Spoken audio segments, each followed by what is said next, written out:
Nós vamos abrir em 1 Coríntios, carta de Paulo, no capítulo 1, e nós vamos ler inicialmente dos versículos de 1 a 9.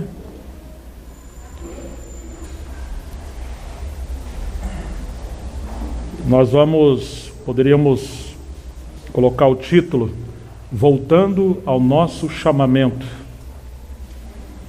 ou Voltando ao Chamamento do Senhor. 1 Coríntios capítulo 1, de 1 ao 9.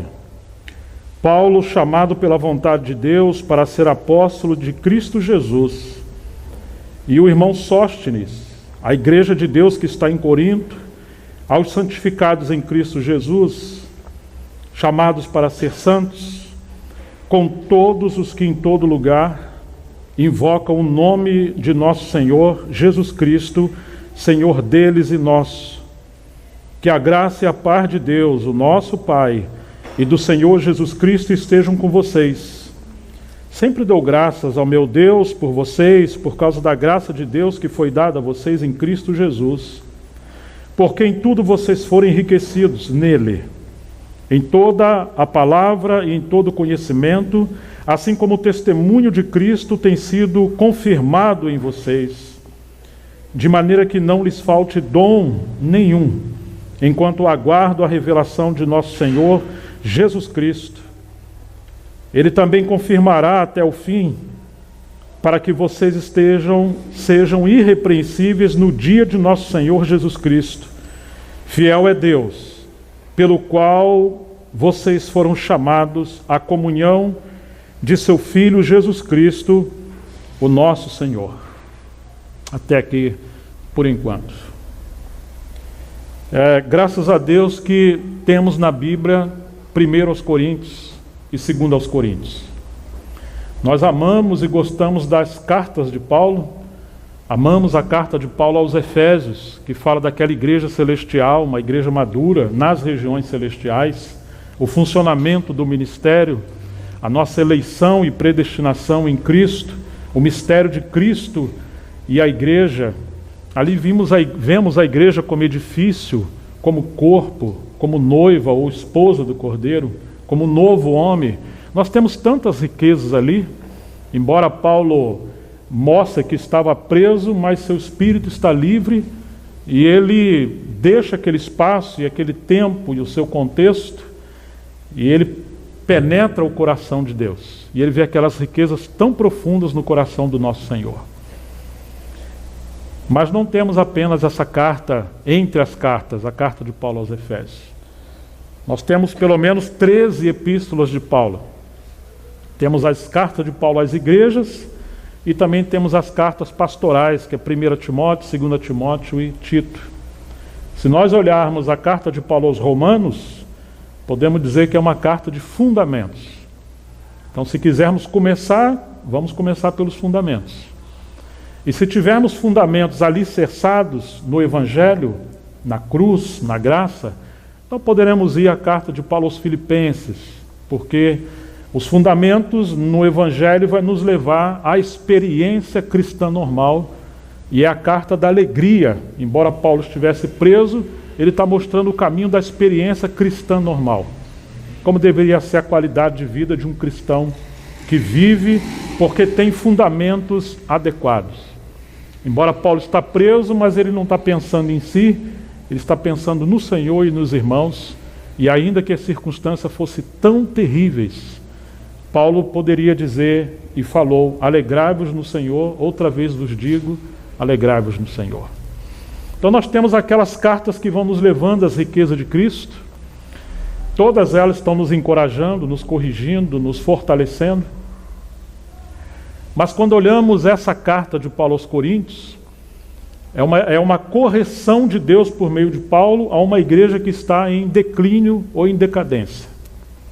E ela é tão importante ao nosso tempo, porque ela mostra as vísceras da igreja, o contexto interior, a realidade espiritual que acontecia naquela época.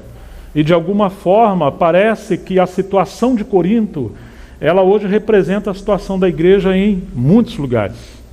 Gostaríamos que não fosse assim, Mas entre a igreja ideal que nós estamos buscando ser, como consta na carta de Paulo aos Efésios, nós temos a igreja real que, no contexto, também é representada pela carta de Paulo aos Coríntios. Pode ser que não seja a situação dos irmãos aqui. Mas em muitos lugares temos percebido que precisamos voltar aos princípios da fé cristã e aos princípios da vida da igreja para podermos ser corrigidos pelo Senhor, edificados pelo Senhor e voltarmos aos aspectos fundamentais do caminho do Senhor para a igreja, para o testemunho, para sermos aquela igreja ou aquele testemunho do Senhor adequado em cada lugar. Alguém orou aqui, né? Que o Senhor tenha o seu testemunho em cada lugar, ou em cada cidade, em cada localidade. E para isso acontecer, nós precisamos viver uma vida de acordo com a palavra de Deus.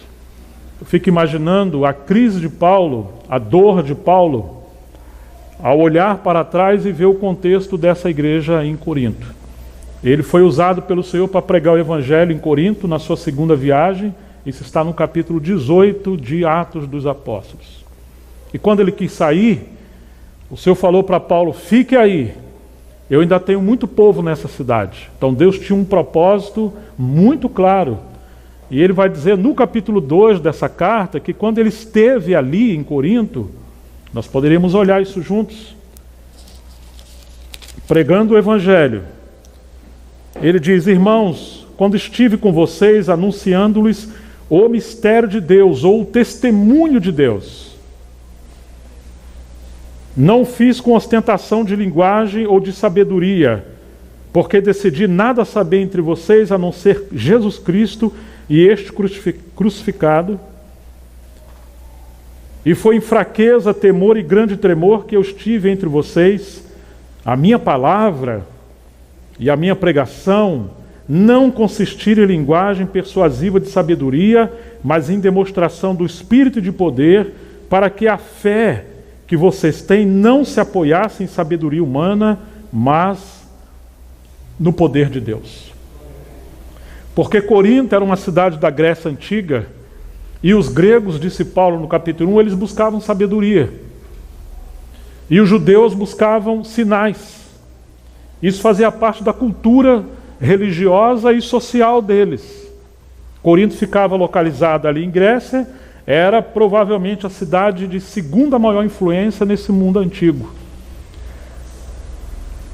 E eles eram tremendamente enriquecidos culturalmente, por causa do comércio que eles tinham ali. Haviam 2 grandes portos marítimos, então havia um comércio e um fluxo de todas as civilizações daquela época. Isso enriquecia aquela cidade culturalmente, comercialmente, mas também eles chegaram a um ponto de degradação muito grande, ao ponto que havia um slogan, um dito sobre Corinto: quando alguém era inteligente, então se falava: você é inteligente ou sábio ou culto como um Corinto. Mas ao mesmo tempo, quando alguém era depravado, imoral, eles também diziam: você é tão assim como um Corinto. Ao mesmo tempo que o nível de conhecimento intelectual era tão alto, o nível de degradação era tão baixo. Então havia esse desnível tão grande. E Paulo, quando esteve ali, ele nada se propôs saber entre eles. Ele não quis observar os grandes aspectos que aquela cidade tinha. Ele simplesmente pregou o testemunho de Deus. E é disso que nós precisamos hoje. Haviam 2 grandes templos de deuses ali. A deusa Afrodite, que é a deusa do sexo, erotismo, e Apolo, o deus da música, da cultura, do teatro. Aquela deusa era servida ou adorada por 1000 sacerdotisas naquela época. E durante a tarde elas desciam do templo e iam se prostituir na cidade e vender os seus corpos. Aí você vai entender por que Paulo está corrigindo essa cidade com pessoas cristãs, que apesar de terem ouvido o Evangelho, terem sido batizados, ainda tinham pessoas envolvidas com ídolos, com prostituição, com homossexualismo, com imoralidade, com lascívia, com tantas coisas. Porque era uma cidade totalmente depravada no aspecto da sua cultura, do seu estilo de vida, e atacada por espíritos malignos. Mas Deus escolheu plantar em Corinto o seu testemunho. Assim como ele escolheu essa grande cidade do Rio de Janeiro, que no aspecto também cultural nos lembra muito a cidade de Corinto. Então, queridos, quando Paulo foi ali, embora os coríntios se sentissem tão fortes, Paulo está dizendo: eu estive entre vocês em fraqueza. Enquanto eles queriam ser fortes em si mesmo, Paulo se coloca como fraco. Enquanto eles queriam esnobar a sabedoria, Paulo falou: não, a minha linguagem, a minha pregação, a minha mensagem não foi uma exposição vaidosa de sabedoria ou de conhecimento, porque eles eram ávidos por conhecimento e por sabedoria. Paulo falou palavras simples, objetivas, mas em demonstração de espírito e de poder, para que eles não fossem seduzidos em seguir homens, em seguir pessoas, em terem preferências, inclusive por Paulo. Mas, se vocês já leram, eu creio que muitas vezes, a carta de Paulo aos Coríntios, só para a gente fazer um voo bem panorâmico e rápido, do capítulo 1 ao 4, ele está corrigindo os irmãos por divisões. Porque uns diziam ser de Paulo, outros de Apolo, outros de Pedro, e um grupo que se achava ser de Cristo sem os outros. Eles pareciam ser superiores aos outros, achando que os outros também não eram de Cristo. Então agora, ali fica escancarado que se o inimigo não pode nos levar a segui-lo claramente, então ele vai trabalhar para pegar as coisas que são de Deus legitimamente e levar a igreja a ter fixação por essas coisas. Foi Deus que deu Paulo, Apolo, Pedro e todos os dons. Mas nada disso pode tomar o lugar de Cristo. Nada disso pode ser a centralidade, o assunto e a preferência. A vida da igreja não pode girar em torno dessas coisas. Então, do 1 ao 4, Paulo está corrigindo que entrou uma divisão terrível entre eles. Porque eles agora tinham preferências ministeriais. Quando chegamos no capítulo 5 e 6, Paulo vai mostrar o resultado da divisão. Vocês lembram o Salmo 133? Ó, quão bom e agradável é viverem unidos ou habitarem junto os irmãos. E aí Paulo, o autor do Salmo vai dizer que é como aquele óleo precioso que vem sobre a cabeça, passa pela barba de Arão e desce até a orla das suas vestes. Quando existe essa unidade debaixo do senhorio do Senhor, o ministério do Espírito Santo, a unção, o enchimento, ela vai encher todo o povo de Deus. E ali o Senhor vai ordenar a bênção e a vida para sempre. Amém. O Espírito não é de um indivíduo. Ele pode subir monte, jejuar, fazer o que ele quiser. O Espírito é de Cristo, ungindo a Cristo, e ele é derramado e dado a todo o corpo de Cristo. Quando nós estamos sujeitos a esse corpo, vinculado a esse corpo, debaixo do encabeçamento do nosso verdadeiro sumo sacerdote, então nós podemos ser cheios do Espírito Santo. Aí sim podemos jejuar, orar, subir montes, fazer o que a gente quiser, nos esvaziar ao máximo e nos santificar, mas o segredo é que o Espírito é de Cristo, ou dado a Cristo e a todo o corpo de Cristo. Se esse enchimento, essa proteção, essa unção está ali no encabeçamento e na unidade, conforme o Salmo 133, quando houve divisão, nós encontramos o resultado no capítulo 5 e 6. O que aconteceu em Corinto no capítulo 5 e 6? Um jovem abusando da sua própria madrasta, ou da mulher do seu pai. E Paulo vai dizer que nem entre os gentios isso era notório ou acontecia com frequência. Lá no Velho Testamento e Levítico tem a lista das relações ilícitas, e entre parênteses o Senhor trouxe isso como abominável. Mas em Corinto eles se achavam tão espirituais e tão sábios e tão cheios de dons, que essas coisas aconteciam ali e não havia um sábio entre eles para aplicar a disciplina moral e nem a disciplina doutrinária entre eles. Então, capítulos 5 e 6, nós temos imoralidade, maledicência, temos tantas coisas e pecados terríveis. No capítulo 7, Paulo está respondendo perguntas sobre casamento. Eles queriam ser tão espirituais, e é como se Paulo está dizendo: volte para sua casa, seu primeiro rebanho, a sua família. A casa de Deus é composta pelas nossas casas. Toda obra de Deus que entra em detrimento da família, isso realmente é um equívoco. Então haviam crises terríveis sobre relacionamento conjugal e a vida ajustada no lar. Capítulo 8 vai falar da idolatria, do 9 sobre a autoridade de Paulo.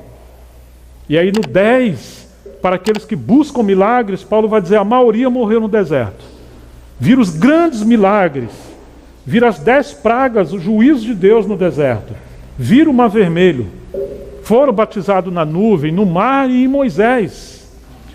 Mas Paulo vai dizer que apesar de tudo isso, e dos milagres que Deus fez ali no deserto por 40 anos, sem as sandálias envelhecerem, nem as roupas, e se alimentaram do maná do céu, Deus não se agradou da maioria deles, e eles morreram prostrados no deserto, e não herdaram as promessas entrando em Canaã. Então os dons espirituais e as experiências sobrenaturais não são sinônimos de maturidade. São dádiva de Deus, intervenções de Deus, carisma de Deus sobre o seu povo. Mas nós podemos cair debaixo do juízo e morrer no deserto da vida cristã e sermos julgados naquele dia. Porque isso não representa maturidade. Os dons são ferramentas para a edificação. Mas coloque ferramentas nas mãos das crianças e vocês sabem o que vai acontecer. E era isso que estava acontecendo em Corinto. Quando nós chegamos no capítulo 11, Paulo elogia que eles, embora tivessem retido e guardado as tradições conforme ele os ensinou, ao mesmo tempo ele fala, olha, eu quero que vocês saibam, Deus é a cabeça de Cristo, Cristo é o cabeça de todo varão, o varão é a cabeça da mulher. Então ele vai falar da questão do véu. Vocês estão guardando a tradição, mas vocês estão discernindo o governo de Deus? Porque é possível praticar um ensinamento, uma liturgia, mas sem realidade espiritual. É só um comportamento exterior. E parece que isso estava acontecendo porque não havia sujeição uns aos outros. Não adianta falar que a mulher está sem a cobertura, mas os homens também estavam. Porque a cobertura dos homens é eles entenderem que Cristo é o cabeça de todo varão. E que não existe varão que possa liderar sua casa se ele primeiro não for liderado pelo próprio Deus por meio de Cristo. O grande problema da igreja em Corinto é que eles perderam esses princípios de vida cristã e de vida da igreja. E aí no capítulo 11 ele vai falar da ceia. Ele vai dizer, vocês estão reunindo para pior e não para melhor. E por isso há entre vós fracos, alguns que estão doentes e outros que já morreram.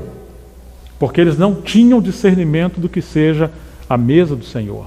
Aí no capítulo 12 você tem o problema dos dons, uma infinidade de dons, mas uma infinidade de infantilidade e desvios. 12, 13, 14 é acerca dos dons espirituais e o culto bíblico e espiritual como deveria ser. Entre o 12 e o 14 temos o amor, como um sanduíche, e Paulo coloca o amor ali, porque se não há amor, vamos nos ferir uns com os outros com os dons espirituais. E que problema? Os dons substituíram a autoridade da palavra de Deus. Uma igreja liderada por dons espirituais é uma igreja mística e se torna exposta ao movimento espiritual do inimigo, nos levando a colocar coisas no lugar de Cristo. Graças a Deus pelos dons espirituais. Mas que problema se passamos a ser uma igreja que cultua os dons espirituais, ou ministério, ou liderança, ou experiências. Nós vamos ter problema por 10, 20, 30, 40 anos e muitos anos. Deus criou o sol e a lua. São os 2 luzeiros para governar o nosso universo. E temos as estações. E aí você tem o equilíbrio das 4 estações, da natureza e de tudo. O equilíbrio dos mares, dos rios, dos pássaros, das frutas, das árvores, da saúde, de tudo. Ah, mas se a lua entrar na frente do sol, o que nós temos? Um eclipse. E as trevas vão governar. E aí vai haver um colapso na natureza. E tudo vai sair da sua ordem. Então coloque a liderança, coloque o ministério, coloque os dons, coloque as experiências, coloque as opiniões, qualquer coisa no lugar de Cristo e da palavra de Deus, e nós vamos ter uma igreja em Corinto no século 21. Porque foi isso que aconteceu ali. E aí chegamos no capítulo 15. Paulo mostra que eles tinham dúvidas em relação ao assunto fundamental que era sobre a ressurreição. Alguns se batizavam pelos mortos e outros tinham dúvidas sobre a ressurreição, que é um assunto fundamental. No 16, Paulo se vê obrigado a tocar sobre a oferta, mas ele diz que não seria necessário ter que explicar tudo de novo. Porque quando você tem uma igreja bíblica e normal, esse é um assunto que deveria ser algo, não vou dizer automático, mas deveria ser algo que flui espontaneamente, sem ser necessário que fique lembrando dessas coisas, porque isso é uma mordomia que representa maturidade, responsabilidade, normalidade com a casa do Senhor. Interessante que Paulo não menciona presbíteros na igreja em Corinto. E eu sempre me preocupei, não me preocupei, mas ficava pensando por quê. Não que eu pense que não tenha, mas parece que eles deixaram de exercitar o seu posicionamento, a sua vocação. Chegamos no capítulo 6, Paulo fala: ousa algum de vocês ter problema um com o outro e vão até a juízo dos ímpios e não perante os irmãos? Vocês colocam as causas jurídicas de vocês, sociais, as crises, diante de um tribunal humano e ímpio. E ele diz: para a vergonha de vocês eu vou falar. Não há um sábio entre vocês? Uma cidade desse tamanho, com tanto povo de Deus, não há um sábio que possa julgar entre seus irmãos? Quer dizer, vocês se acham ricos em sabedoria, se acham ricos em dons, se acham ricos em tantas coisas, e não tem um sábio entre vocês para representar o governo de Deus, a mente do Espírito Santo? Então ele começa a mostrar que é necessário voltar a princípios. E aí chegamos no capítulo 4, Paulo, sabiamente, ele vai falar o seguinte, versículo 6: meus irmãos, eu apliquei estas coisas, 4:6, figuradamente a mim mesmo e a Apolo, por causa de vocês, para que por nosso intermédio vocês aprendam isso, não ultrapassem o que está escrito. É como se fosse uma locomotiva poderosa, toda equipada, mas saiu dos trilhos. Aí você tem uma tragédia. A palavra de Deus tem que ser maior do que nós, porque ela é. A palavra de Deus é autoridade máxima sobre nós, porque ela é. A palavra de Deus deve presidir todas as coisas.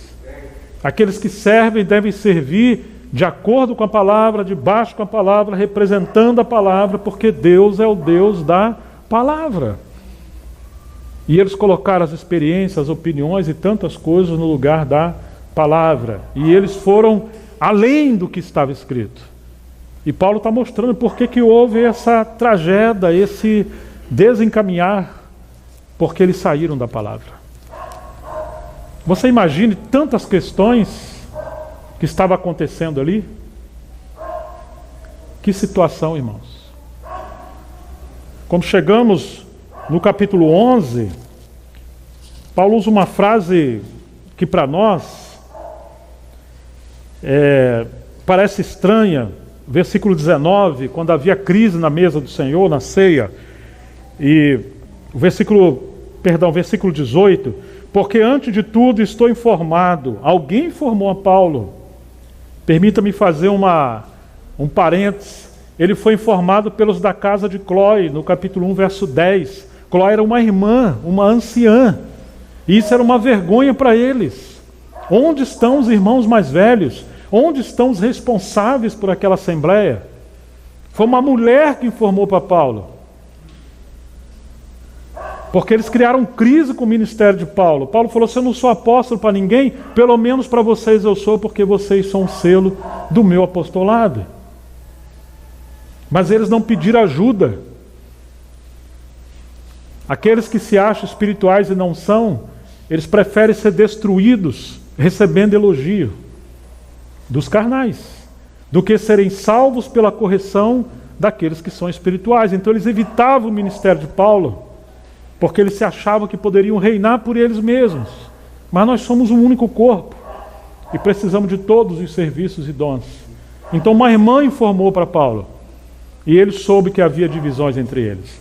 Depois, parece que no capítulo 16, a igreja em Corinto enviou 3 varões para te ter com Paulo, e aí lembraram de consolar Paulo, e subentende pelo contexto que eles também contribuíram financeiramente para socorrer Paulo. Parece que eles se lembraram daquela missão ou daquela responsabilidade com a mordomia que eles deveriam ter. Então agora Paulo recebe uma carta. E agora Paulo passa a responder essa carta. Ou seja, que 1 aos Coríntios é uma resposta que Paulo está dando a uma carta que ele recebeu, subentendida por esses 3 irmãos no capítulo 16. Irmãos, mas sabe o que aconteceu? 1 aos Coríntios, na verdade é 2 aos Coríntios. E 2 aos Coríntios é 3 aos Coríntios. Por quê? Porque o capítulo 5, verso 9, vocês não precisam abrir, Paulo diz que já por carta tinha orientado a eles. Vocês não podem se associar com aqueles que, dizendo-se irmãos, for adúltero, avarento, bêbados, maldizentes. Por carta? Cadê essa carta? Essa carta sumiu. Então isso representa a infantilidade dos irmãos em Corinto. Eles perderam uma carta que Paulo escreveu. E nós não temos essa carta. Então agora ele está escrevendo outra carta em resposta a situações que aconteceram e eles estão respondendo. Paulo está respondendo. Então temos 1 aos Coríntios, sumiu. Aí registrado está aqui 1 aos Coríntios, que é 2.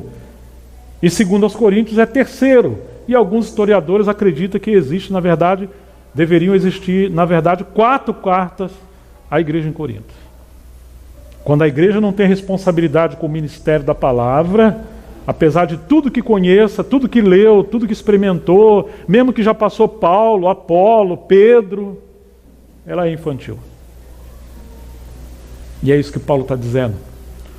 Então, queridos, voltando para a mesa do Senhor, portanto, antes de tudo, estou informado de que quando se reúne na igreja existem divisões entre vocês, e eu em verdade acredito que isso aconteça. E até é necessário que haja partidos entre vocês, para que também os aprovados, os fiéis, os idôneos, se tornem conhecidos entre vocês. Ou seja, que a hora que existe a crise, a hora que o trem sai do trilho, e existe problemas, tragédias, desânimo, até divisões, é agora que vão se manifestar quem são de fato os maduros, aqueles que têm peso, aqueles que sustentam o testemunho do Senhor e estão vivendo uma vida a partir da soberania, a partir da fidelidade do trono de Deus e não a partir das circunstâncias. Paulo está mostrando o caminho aqui de liderança, o caminho também dos confirmados, dos aprovados. E aí o capítulo 12, ele vai dizer, lá no versículo 27, ora, vocês são o corpo de Cristo, e individualmente, membros desse corpo. Não adianta falar que somos membros do corpo de Cristo, mas individualmente somos membros desse corpo. Alguns falam, somos membros do corpo de Cristo, tá, mas individualmente você está ligado com quem ou com quais irmãos? Você nunca viu seu pé sair por aí andando sozinho de madrugada, sua mão, enquanto você está deitado. Mas parece que em Corinto, e eu espero que no Rio de Janeiro não seja assim, tem gente que não quer estar debaixo de autoridade de ninguém, está procurando um homem perfeito. E esse homem perfeito não existe, a não ser o Senhor Jesus Cristo. Nós nos sujeitamos aos outros porque nos sujeitamos a Deus. E Deus, segundo Paulo falando aos Coríntios, escolheu as coisas fracas, as desprezíveis e as que não são, para confundir aqueles que acham que são, para que ninguém se glorie nos homens, mas possamos gloriar no Senhor. Então, não nos sujeitar uns aos outros é uma desculpa para não nos sujeitar a ninguém. E quando alguém fala, eu sou livre, na verdade ele é escravo de si mesmo. Eu não sigo homens, eu sigo Deus. Mas na verdade o próprio Senhor Jesus Cristo seguiu Deus seguindo homens. Quando perguntaram a Jesus, com que autoridade você está falando ou fazendo essas coisas? Ele falou, tá bom. Eu vou fazer uma pergunta, se vocês responderem, eu vou responder também. Ele falou, o batismo de João foi dos céus ou dos homens? Ele falou, se falar que é dos céus, por que não nos batizamos e nos submetemos? E se falar que é dos homens, é do homem, nós vamos ser apedrejados porque todo mundo tem João Batista como o enviado de Deus.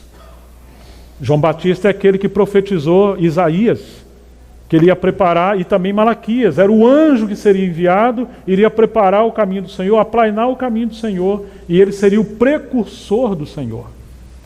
Ou seja, quem introduziu Jesus no seu ministério foi João Batista. Ele batizou Jesus. Ora, e quem somos nós então por não querermos nos sujeitar a Deus, nos sujeitando uns aos outros? Então Paulo está dizendo, vocês precisam lembrar que somos o corpo de Cristo, mas individualmente somos membros uns dos outros. Ou seja, Deus nos ligou. E não somos nós que escolhemos, porque se nós formos escolher, nós vamos escolher aquelas pessoas que mais nos agradam. Mas Deus colocou uma diversidade de irmãos ao nosso redor, porque a sua missão não é nos proteger, o seu propósito, mas sim nos transformar. E sejam bem-vindos para 2 armadilhas santas, casamento e igreja. Todo mundo casa para ser feliz, e ela acha que ele é um príncipe, e ela acha que ele acha que ela é uma princesa. Até descobrir que no príncipe existe um dragão.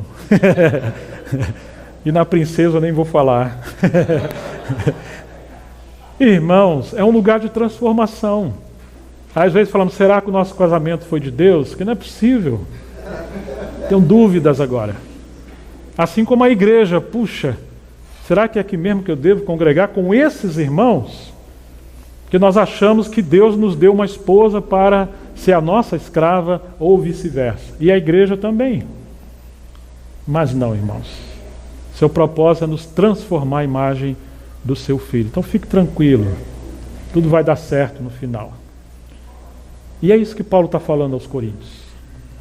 Então ele está lembrando, nós somos membros uns dos outros. E a uns colocou Deus, primeiramente na igreja, apóstolos. Em segundo lugar, mestres. Depois, em terceiro lugar, os milagres. Dons de milagres. Perdão. Em primeiro lugar, apóstolos. Em segundo lugar, profetas. E em terceiro lugar, mestres. Agora Paulo apresenta uma hierarquia não oficial, mas uma hierarquia de serviço. Primeiro, segundo, terceiro. O que Paulo está dizendo? Que o ministério da palavra vem primeiro.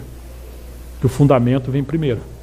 Que a supervisão do ministério da palavra vem primeiro. E eles colocaram os outros dons em primeiro lugar e deixaram os fundamentos da palavra. Está vendo por que existiam crises ali?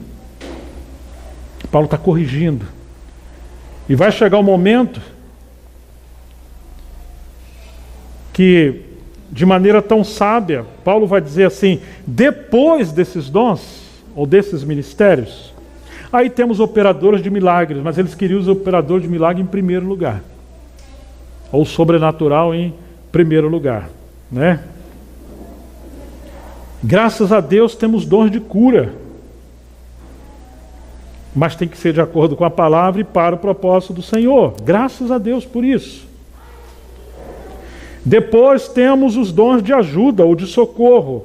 E ele fala de o dom de governo ou de administração. Assim que o irmão Dino chegou no Brasil, no período de 93, naquela kitnet que morava ali no início da Rocinha, entre Rocinha e São Conrado, mas ali era Rocinha. E um dia a gente estava investigando o grego sobre essa palavra governo. E foi interessante que um dos sentidos dessa palavra, o início ou a etimologia da palavra, tem o mesmo significado, para ilustrar, de um leme de uma embarcação. Uma embarcação pode estar no mar, com toda a tripulação, maquinários, equipamentos, ferramentas, tudo. E o capitão está ali no timor, no volante ali conduzindo. Mas se não tiver o leme ajustado lá embaixo, quando vir a tempestade, ela vai ficar ao relento, ela vai ficar sujeita às tempestades e vai se perder. O governo, ele representa a mente, a direção, a liderança espiritual do Espírito Santo na igreja. Por si mesmo, os líderes, os presbíteros, não são autoridade. A autoridade é de Deus, mas ele constituiu a autoridade. E a autoridade é um serviço, o governo é um serviço. Querer uma igreja sem presbíteros é querer uma embarcação sem leme e vai ser levado por um lado e para o outro por ventos de doutrinas. Porque os presbíteros devem proteger, governar, dirigir, alimentar, disciplinar, manter a unidade, o foco, o propósito, enquanto todos os irmãos sirvam. E aí temos uma diversidade de dons e ministérios. E em Corinto foi isso que aconteceu. Que coisa interessante isso. E Paulo, mostrando o princípio de liderança e o princípio da autoridade da palavra, quando chegamos no capítulo 15, ele vai dizer assim: irmãos, eu venho lembrar-lhes o evangelho que anunciei a vocês, o que vocês também receberam, e no qual continuam firmes. Por meio dele, vocês também são salvos, se retiverem a palavra assim como tal, conforme preguei a vocês, a menos que tenham crido em vão, porque eles se distanciaram muito dos trilhos da palavra de Deus. Antes de tudo vos entreguei o que também eu recebi, que Cristo morreu pelos nossos pecados, segundo as Escrituras. Que mais? E que foi sepultado e ressuscitou ao terceiro dia, segundo as Escrituras. Você está vendo o que Paulo está falando? Segundo as Escrituras, segundo as Escrituras, segundo as Escrituras, não vão além do que está escrito. Que coisa maravilhosa, irmãos. Isso são caminhos que o Senhor também sempre precisa, nós precisamos ser lembrados dessas coisas. E eles que não queriam ou priorizavam os dons e esqueciam desses princípios, chegou uma hora que Paulo vai recomendar algo maravilhoso, capítulo 16. Ele lembra no verso 10 que Timóteo era um colaborador dele, que como eles recebiam Paulo, deveria receber Timóteo, que ele não tivesse intimidado porque ele era mais novo, porque ele representava Paulo. E no 12 ele vai dizer: quanto ao irmão Apolo, que tem alguns aí que preferem o ministério de Apolo, muito lhe tenho recomendado que fosse visitar vocês, em companhia dos irmãos, mas ele não quis de jeito nenhum. Nova Almeida atualizada. Ou outras versões diz que ele não sentiu vontade.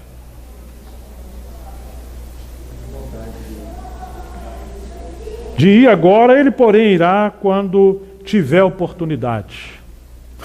Vocês estão vendo o que Paulo está falando? No capítulo 4 ele diz: vocês podem ter até 10 mil mestres, mas pai, vocês só têm um, porque eu pelo evangelho vos gerei. Na hora da crise, pode até ter mestres, mas você vai precisar de paternidade espiritual, porque precisamos do caminho, da experiência, da disciplina, de entrar nos bastidores, encontrar a raiz do problema. Porque se você tem uma igreja, e nós vamos encontrar, enriquecida com todos os dons, palavra e sabedoria, como é que você vai ajudar uma igreja dessa? Se você der mais sabedoria e mais dons, os problemas vão multiplicar, assim como multiplicaria se você colocar ferramentas nas mãos de crianças. Nada tem que ser coagido. Se Apolo não quer vir agora, deixa ele, respeita ele. Mas é estranho alguns dizer que preferem Apolo, quando Apolo não tinha tanto esse encargo como eles achavam que tinham. Alguns preferiam Pedro porque a sombra de Pedro curou. Pedro foi o primeiro, ou o mais influente entre os 12. Ele foi um apóstolo do Cordeiro, sua sombra curava. Primeira pregação de Pedro, 3.000 almas se converteram. É muito melhor ser de Pedro, se você quiser ter uma preferência, e é dado a experiência sobrenatural, milagres, você vai escolher a escola de Pedro. Mas ninguém como Apolo. Apolo é um mestre do Velho Testamento. Tudo bem que Pedro tem tudo isso, mas ele não conhece tão bem o Velho Testamento, que é um mestre como Apolo. Alguns que eram simpatizantes do judaísmo. Tudo bem, mas igual a Paulo, o apóstolo dos mistérios de Deus. Pedro escreveu 2 epístolas, Paulo escreveu 13. Nada como Paulo.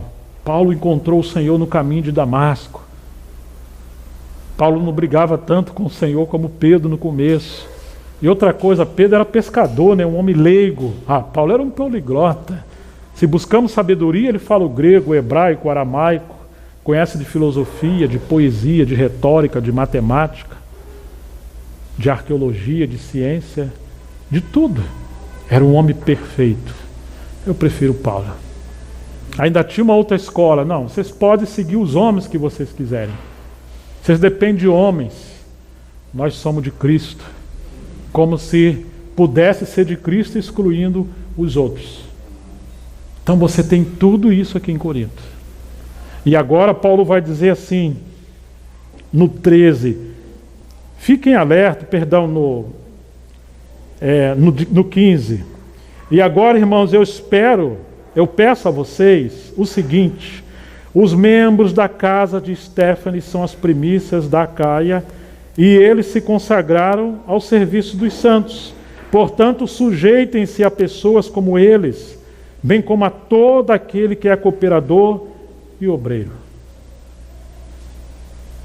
Alguns não queriam se sujeitar a ninguém, mas Paulo está lembrando de princípios. Lembre-se que a família de Estéfanes, não é só Estéfanes, não, é a família toda. Porque às vezes nós queremos ignorar o serviço das irmãs. Não foram chamados para ser líderes, mas Paulo vai dizer que elas são como mães, e são mestras das outras mulheres, são nossas conselheiras, são as colunas, são pessoas que oram também. São famílias, nós precisamos de famílias exemplares. E eles se esqueceram da família de Estéfanas. Então você vê Paulo chamando eles para princípios. Queridos, voltando ao capítulo 1.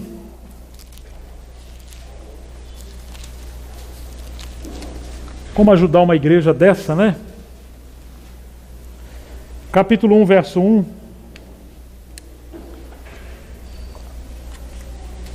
Paulo já falou tudo isso que nós já tocamos, mas porque a sua autoridade apostólica estava sendo questionada pelos opositores e por falsos obreiros, Paulo vai dizer: Paulo, chamado pela vontade de Deus.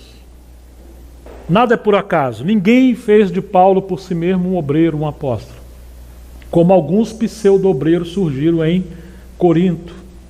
E Paulo fala, não é de admirar que o próprio Satanás se transfigure em anjo de luz. Assim como aqueles falsos apóstolos se transfiguravam, aparentando ser apóstolos do Senhor. Mas Paulo está dizendo, eu fui levantado pela vontade de Deus. Não adianta alguém querer se fazer alguma coisa. Para ser apóstolo de Jesus Cristo, e o irmão Sóstenes, ou seja, mesmo Paulo, um apóstolo, não andava sozinho. Quem está subentende que quem está escrevendo para Paulo é Sóstenes. Paulo contraiu malária, segundo a história, tinha deficiência nos olhos. Alguns também acham que o espinho de Paulo possivelmente foi os seus olhos feridos com aquela visão de Damasco. E você vai encontrar algumas palavras, algumas cartas onde Paulo fala que ele assinou a sua saudação e chama ele de Paulo Velho, porque outros escreviam e Paulo só dava o rabisco dele. Então, Paulo não andava sozinho. Ele tinha cooperadores, viajava com cooperadores e com co-obreiros com ele. Agora, como é que alguém vai se achar tão autossuficiente que não tem comunhão com ninguém, que não anda com ninguém, que não se sujeita a ninguém? Então ele fala, eu com o irmão Sóstenes. E depois menciona Timóteo e depois vai mencionar outros. A igreja de Deus que está em Corinto. Apesar de toda a situação, ele fala, a igreja é de Deus. E tem igreja em Corinto. Parece que naquela época já existia essa linguagem do maligno. E a igreja acabou. A igreja naquela cidade ali não tem jeito não. E aqueles irmãos ali pode esquecer. Só que Paulo está vendo as coisas segundo a graça, segundo o Senhor. Oh, irmãos, quantas vezes queremos deixar o lugar onde Deus nos plantou, ou nós moramos, e queremos ir para uma outra congregação, uma outra assembleia, porque achamos que ali possivelmente é mais espiritual, e você chega lá, você vai arrumar problema também. Porque se você ignora que o Senhor te colocou no lugar e está procurando um melhor lugar, é porque você não entendeu ainda o que é a igreja. E você também não se sujeita à soberania do Senhor. A cabeça é Ele, não é você. Não é você que escolhe e nem tampouco eu. Os membros do corpo, diz Paulo aqui nessa carta, que Deus colocou como quis. E distribuiu os dons como Ele quis. Como nós vamos falar, eu não concordo com o ministério, com o dom daquele irmão. Mas nós às vezes nos atrevemos a fazer assim, como se achássemos que Deus errou. Na verdade, Deus precisa ver uns conselhos de mim. Às vezes pensamos assim. A igreja de Deus que está em Corinto, aos santificados em Cristo Jesus. Haviam bêbados ali em Corinto. Haviam pessoas numa vida de decadência em Corinto. Mas Paulo está dizendo, vocês já foram batizados. E lembre-se, santificados vocês foram lá atrás. O que é santificados? Vocês foram separados. Vocês não podem viver no espírito dessa cidade tão decadente, dessa sociedade. Ah, mas eu tenho liberdade. Mas Paulo diz que a sua liberdade não pode ultrapassar a consideração e ferir a mente ou a consciência do seu irmão. Você tem liberdade, tenha você diante de Deus, mas não diante da sociedade e nem diante dos seus irmãos. Tem que ter liberdade e consideração. Como vamos ferir a mente daqueles por quem Cristo morreu? Então Paulo vai dizer para os meninos, todas as coisas me são lícitas, porque ele já falava, irmão, nós somos livres, estamos na graça. Mas Paulo diz, mas nem todas as coisas convêm. Tudo me é lícito, mas não serei dominado por nenhuma dessas coisas. Amém. Mas havia irmãos bêbados entre eles. Tempo desse, alguém falava assim, se Jesus estivesse hoje entre nós, claro que ele estaria tomando chopp e bebendo cerveja, porque na época era vinho, mas hoje é uma cervejinha. Quer dizer, ele queria arrumar uma defesa, colocando o nome do Senhor, para defender o seu vício, a sua fraqueza. Ele não estava tomando no seu recinto em particular diante de Deus. Não, ele estava chamando a igreja, tomando em lugares públicos, escandalizando as pessoas. E acha que isso é espiritualidade. Ah, mas talvez isso não aconteça aqui no Rio de Janeiro. Será? Cidade 40 graus? Deus o sabe. Mas irmãos, não se torne uma Corinto. Paulo está corrigindo os irmãos. Então ele está dizendo, vocês foram santificados, chamados. Para que vocês foram chamados? Chamados à liberdade? Não. Chamados para ser santos. É uma liberdade para honrar a Deus. Sim, nós somos livres, mas não livres para pecar. Não livres para dar ocasião à carne. Não livres para agradar a nós. Porque se você bebe desenfreadamente, você está ensinando os seus filhos que não têm maturidade. Amanhã eles começam a beber e depois se tornam bêbados e depois às vezes drogados e às vezes se desviam para tantas coisas. Aí você vai pedir oração à igreja, mas você abriu a porta. Às vezes você não tem uma biblioteca na sua casa, mas você tem uma mega televisão. Você não lê bons livros, mas você sabe tudo de futebol. Infelizmente os irmãos em Corinto eram fracos. E por isso as mulheres falavam muito na reunião da igreja. E Paulo teve que corrigir, porque faltava liderança, maturidade. E em muitos lugares são as mulheres que oram. E se as mulheres deixarem de exercer o seu serviço, parece que tudo vai desandar, porque os homens são fracos. Em muitos lugares. Mas Paulo está exortando os irmãos. Então nós somos chamados para ser santos. Ah, mas não é santo sozinho não. E não é só com aqueles irmãos que nós escolhemos. Somos chamados para ser santos com todos os que em todos os lugares invocam o nome do nosso Senhor Jesus Cristo, Senhor deles e... Preste atenção nisso, não julgue os seus irmãos. Ele é Senhor deles, e ele não fala assim, Senhor nosso e deles. Não, é Senhor deles e nosso. Paulo está corrigindo. Porque eles estavam fazendo acepção de pessoas. Ah, aqueles irmãos lá, realmente você não entendeu o que é o corpo de Cristo. Então chegamos no verso 4, Paulo vai dizer: eu sempre dou graças a meu Deus por vocês, por causa da graça de Deus que lhes foi dada a vocês em Cristo Jesus. Pois em tudo vocês foram enriquecidos nele. É nele, é em Cristo. Quando você sai dessa posição em Cristo e passa a andar por si mesmo, tudo se perde. Aí temos que imitar a espiritualidade. Vocês foram enriquecidos em toda palavra, em todo conhecimento, assim como o testemunho de Cristo tem sido confirmado entre vocês, de maneira que não lhes falte nenhum dom. Oh, irmãos, uma igreja tão enriquecida e ao mesmo tempo tão decadente, com tantos aspectos da espiritualidade, mas tão menina.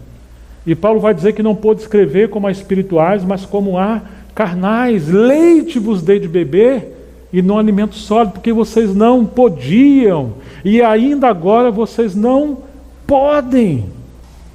Apesar de tudo, eles eram meninos, porque eles esqueceram desse chamamento para ser santo. E do outro aspecto do chamamento que ele vai dizer: vocês já foram enriquecidos. Versículo 6, versículo 7, de maneira que não lhes falte nenhum dom, enquanto aguardam a revelação do nosso Senhor Jesus Cristo. Estão cheios de dons, mas vocês estão exibindo só os dons, só sabedoria, só conhecimento. Mas onde está a manifestação de Jesus Cristo entre vocês?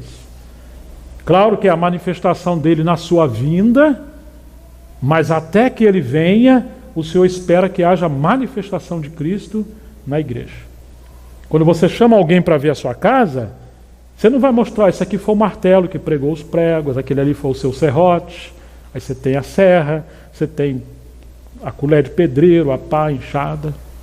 Não, você não faz assim. Eu pelo menos nunca vi, né? Você vai mostrar a casa. As ferramentas são ferramentas, mas não pode tomar o primeiro lugar. Você pode usar os andaimes para um serviço, depois você tira. Mas Corinto, você estava vendo muitas ferramentas e muitos andaimes. Mas onde está a casa? E onde está o dono da casa? Onde está o caráter do dono da casa? Onde está a personalidade do dono da casa formado na igreja? Porque a casa representa o nosso caráter, a nossa personalidade. E a igreja é um lugar onde o caráter do Senhor, a personalidade, o descanso tem que prevalecer. Mas ali havia muito barulho, porque eles achavam que a casa era para eles. Ele também, em verso 8, os confirmará até o fim. Paulo era um homem cheio de esperança e de fé. Apesar de tudo, Paulo era um homem cheio do Espírito Santo. E ele crê que Deus os iria confirmar, que eles fossem irrepreensíveis no dia, com letra maiúscula, de nosso Senhor Jesus Cristo, que está falando da vinda e do tribunal do nosso Senhor. Ah, mesmo que sejamos infiéis. Versículo 9 diz: fiel é Deus, pelo qual vocês foram chamados à comunhão de seu Filho Jesus Cristo, o nosso Senhor. Fiel é Deus. Podemos ser infiéis, mas Deus é fiel a Ele, Deus é fiel ao seu propósito, Deus é fiel à sua palavra. O seu Filho verá o fruto do seu penoso trabalho e ficará satisfeito. Havia aquela comunhão eterna entre a Trindade, o Pai, o Filho e o Espírito Santo. Uma comunhão exclusiva deles. Ninguém podia participar, e nem os anjos. Eles eram eles são um em essência e natureza. Deus é amor. Mas um dia o seu Filho veio, assumiu a natureza humana, morreu como homem, ressuscitou, e agora o Espírito Santo foi derramado, e com ele veio o Espírito de Cristo, que é o Espírito daquele que é 100% Deus, 100% homem. E ele veio habitar em você, ele veio habitar em mim, ele habita na igreja. Ele habitava nos Coríntios. Agora Deus nos deu a natureza dele. Para quê? Para participarmos da comunhão com o Filho de Deus. E essa comunhão é tão gloriosa, porque fala de todo aquele propósito de Deus em Cristo, que Ele quer que Ele seja o Senhor soberano de todo o universo, que vem a encher o universo com a glória e o conhecimento do nosso Senhor. Primeira partida da igreja. Irmãos, nós não fomos chamados para outra coisa. Nós às vezes perdemos tempo com tantas coisas, porque achamos que fomos chamados para aquelas coisas. Qual o nosso chamamento para esse dom, para aquele ministério, para aquele grupo? Não. Chamados à comunhão do seu Filho. Não podemos fazer nada que venha ferir esse chamamento. Nós poderíamos falar que essa comunhão do Filho, chamados à comunhão, em primeiro lugar é uma comunhão com a pessoa de Jesus Cristo, nosso Senhor. Amo vocês. Eu amo o Gabriel, apesar de todo o trabalho que ele me deu. Mas já superou, está mais maduro. Ele morou comigo, é meu filho. Mas assim, eu não posso amar ele, nem a vocês, fora de Cristo. Nós nos amamos uns aos outros por meio de Cristo. Eu não posso ter uma afinidade, uma preferência por pessoas que não seja por meio de Cristo. Ele vai dizer no capítulo 5 que o amor de Deus nos constrange julgando nós assim: um morreu por todos, logo todos morreram. Para que todos aqueles agora que vivam, não vivam mais para si, mas vivam sim por meio daqueles que por eles morreu e ressuscitou. De maneira que se a gente conhece alguém agora, não podemos conhecer uns aos outros segundo a carne, mas sim segundo Cristo. Mesmo que tivéssemos conhecido o próprio Cristo na sua encarnação, na sua humanidade, já não conhecemos mais assim, porque ele agora ressuscitou, está glorificado à direita de Deus. Então não há comunhão uns com os outros segundo a carne, segundo o velho homem, mas sim segundo Cristo. Então qualquer coisa que venha ferir essa comunhão com Cristo, nós não podemos participar. Porque o nosso chamamento não é para agradar pessoas, nosso chamamento é para agradar a Ele. Então nós somos chamados para a comunhão com Cristo, e quando fala da comunhão com Cristo, é comunhão com a sua vida. Nós não podemos viver a vida da igreja, nós não podemos ter uma vida de vitória sobre o pecado, sobre o mundo, sobre as trevas. Não podemos triunfar em nada se não for por meio dessa nova vida em Cristo Jesus. Então é uma comunhão a partir da nova vida. E o problema da igreja em Corinto é que eles queriam viver a igreja segundo a sua opinião, os seus sentimentos e as suas preferências, ou seja, a velha vida. Capítulo 2, não precisa abrir, Paulo vai dizer: o homem natural não compreende as coisas do Espírito e tudo lhe parece loucura. Então você tinha pessoas ali que, por mais que estavam entre eles, não nasceu de novo.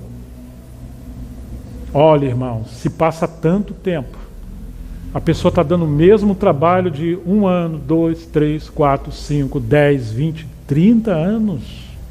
Sua vida não mudou. Será que ele nasceu de novo?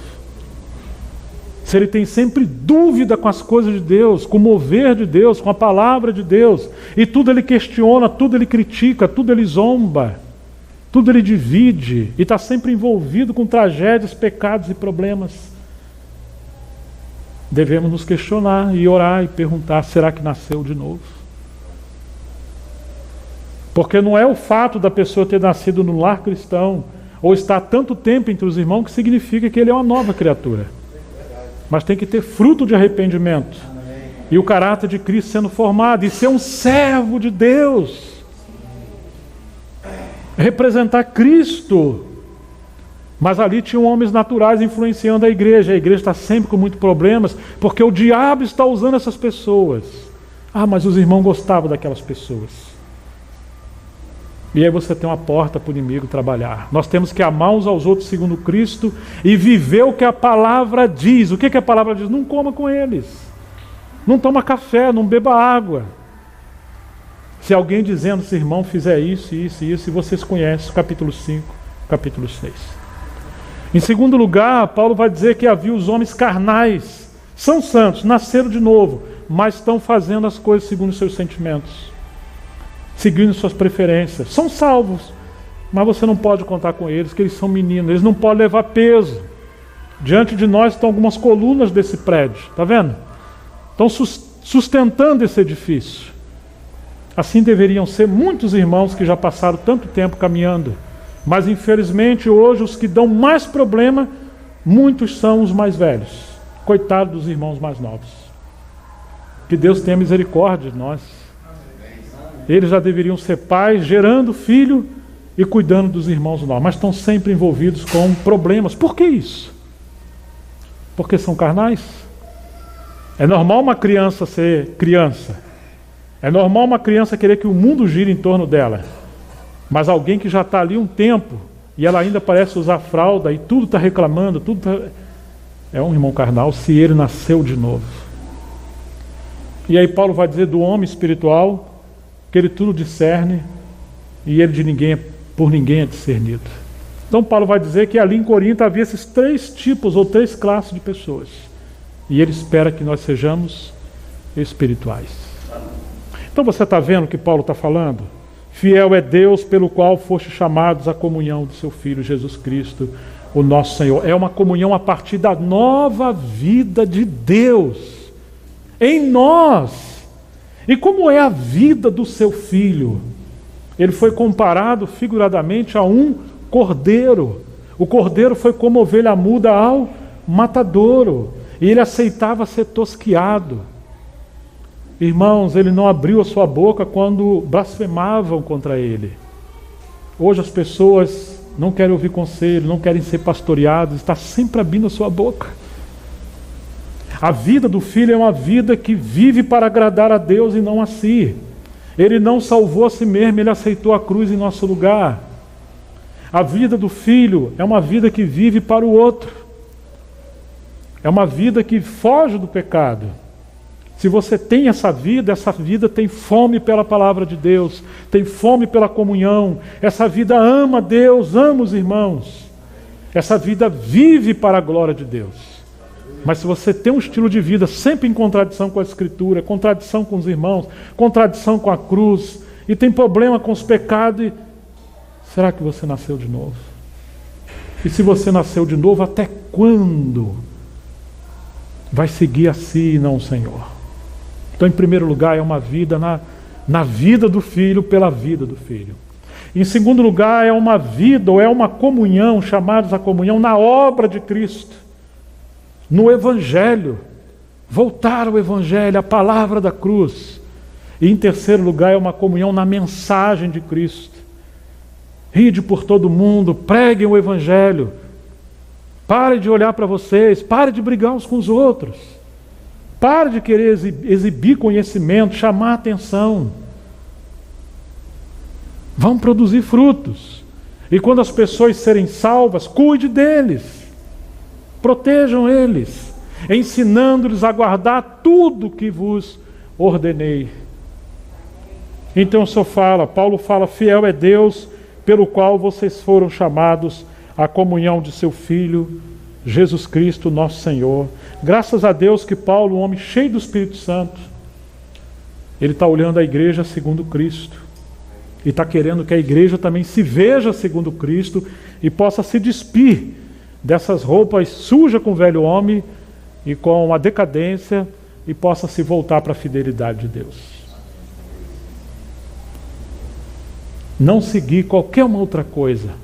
Nem homens, nem líderes, nem experiência, nem mesmo dons, nem ter culto aos dons, nem ter nada disso. Embora Deus tenha dado tudo isso, Ele vai dizer, tudo é vosso, seja Cristo. Perdão, seja Paulo, seja Pedro, seja Apolo, seja a vida, seja a morte, seja o presente, seja o futuro por vir, até a morte de vocês. Não queira apenas Pedro, queira Pedro com Paulo, com Apolo, inclua todo mundo. Mas essa comunhão que vocês têm não é a comunhão do Filho de Deus, que vocês incluem alguns e excluem outros. Isso aí não é comunhão do corpo de Cristo.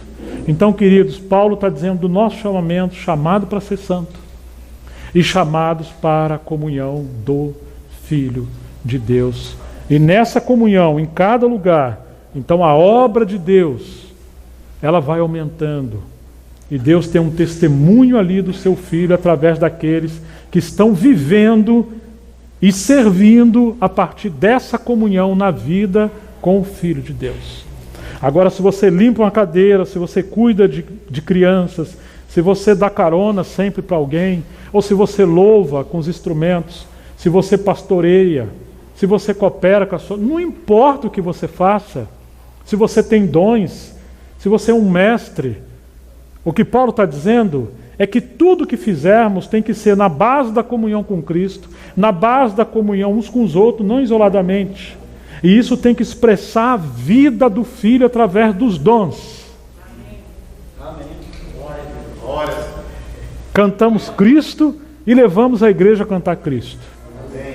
Mas quando alguém da música está acima da Assembleia, se você ouve mais as vozes dos músicos e dos instrumentos do que a Assembleia, tem um problema. Aqueles que cantam não podem cantar o que gostam. Tem que ser aquilo que, como diz o livro de Hebreus, cantarei louvores a Deus, ao Pai, no meio da congregação. Anunciarei o nome do meu Pai aos meus irmãos. Quer dizer, o Filho está aqui na Assembleia e por isso a gente tem que ter bastante cuidado. Cada vez mais cantar a palavra, o Evangelho. E tudo que fizermos com esse Espírito, quem você está representando? Está chamando atenção para quem? O que ele tem a ver com isso que você está falando? E o que você está falando está gerando morte ou vida? Está acusando ou está protegendo? Está vendo os irmãos segundo Cristo ou segundo o velho homem? Estamos servindo ajustados? E a nossa opinião, para que serve a nossa opinião? Lá na sua casa talvez vai ser boa a sua opinião, mas quase sempre aquele que é carnal gera problema também na sua casa. Não vão além do que está escrito. Volte-se para a palavra. Volte-se para o Senhor. Queridos, que o Senhor prospere a sua palavra, a sua obra entre vocês. Que hajam lares saudáveis, irmãos maduros, celebração, igreja crescendo, frutificando, cheia de dons. Não vamos diminuir nada dos dons. Nós incluímos porque Ele incluiu. Recebemos tudo que é dele. Mas também não adicionamos nada que Ele não adicionou. E temos que amar a cruz. E que possamos lembrar daqueles irmãos que Deus colocou para nos servir e para cuidar de nós. Que o Senhor faça nos lembrar que nós somos chamados para a comunhão com o seu Filho, o nosso Senhor Jesus Cristo. Comunhão com a sua pessoa, pela sua vida, na obra de Cristo, na mensagem de Cristo, uns com os outros e todos servindo ao Senhor.